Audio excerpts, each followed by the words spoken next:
In this, the very first edition of anything video to do with EcoGeek, we are bringing you exclusive coverage of famous people like Daryl Hannah, who was once a mermaid, and Annie Nelson, who was married to the red-headed stranger. And we are bringing you footage of them talking about biodiesel. And a rare and exclusive glimpse into the world of biodiesel conferences, our champion investigative team has penetrated the walls of the National Biodiesel Conference in Expo. Gavin David James Harper is our British correspondent who happened to be in Texas that month. He interviews people from the 25 by 25 initiative, and then talks a bit with Daryl Hannah about her views on sustainability, biodiesel, and genetically modified foods, before moving on to talk to Kelly King and Annie Nelson about Pacific biodiesel and the future of American fuel. Without further ado, Gavin Harper for EcoGeek.org. Hello, I'm Gavin Harper from EcoGeek, and I'm here talking to Michael Bowman, who's going to tell us about the 25 by 25 initiative. 25 by 25 is an agriculture-led initiative in the United States, calling for 25% of the total energy consumed in the United States to come from America's working land by the year 2025, while continuing to produce safe, abundant, and reliable food, feed, and fiber. We have over 400 endorsements nationally for our initiative. We have 22 governors of the 50 governors in the United States who endorse us, and 4 state legislatures.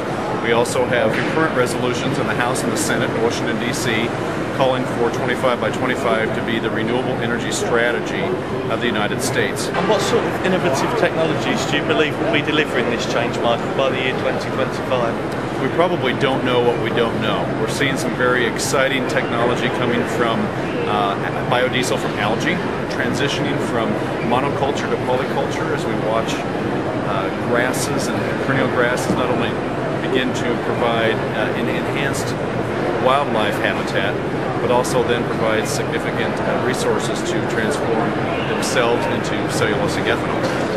Thank you very much. On behalf of EcoGeek.org. Very nice meeting you.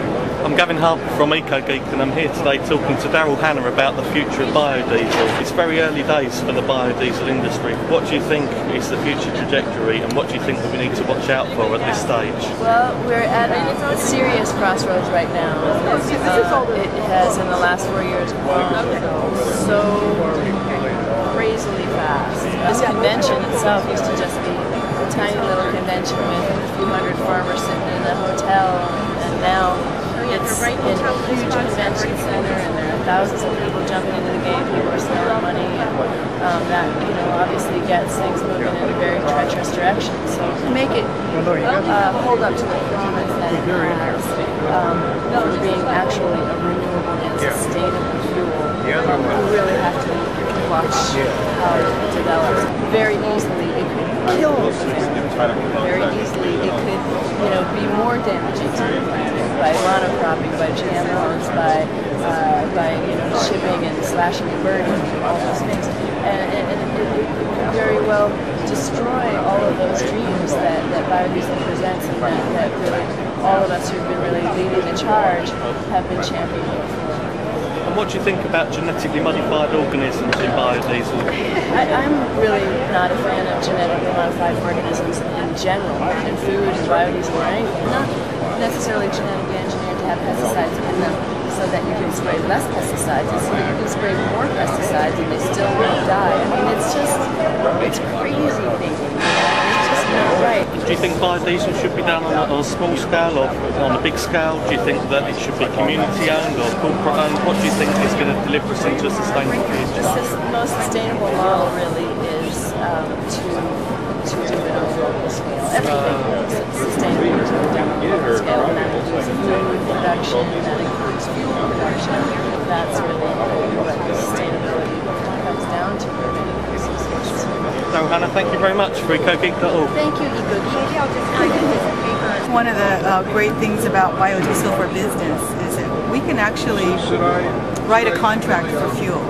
I can give one of our customers a 6-month or a 12-month contract, and the price of that fuel is going to be the same the whole length of the contract. So they can then turn around and quote somebody else. If you're a paving company, or if you're some company that fuel is a large part of your cost, and you give a quote to a city or a county or a private company that wants a driveway even, And then during the length of that contract, fuel goes up so high, you lose money because you can't change your quote. So, part of the beauty of biodiesel is it has a relatively fixed cost. We're not relying on the whims of somebody in the Middle East who wakes up one morning and decides his mansion's not big enough. We're looking at the real costs of production, a fair profit above that, and then, this is what we're going to sell fuel for. We've done it in Hawaii. We've kept our price flat, the first 8 years before we raise our price. But what we've done since then is raise our price once a year based on production costs going up and cost of living going up. And then other than that, we're looking at getting a fair profit. We're not following the petroleum curve. And that's another area where this industry is starting to go, especially in Texas. Everybody wants to buy biodiesel based on what the price of oil is in the Middle East.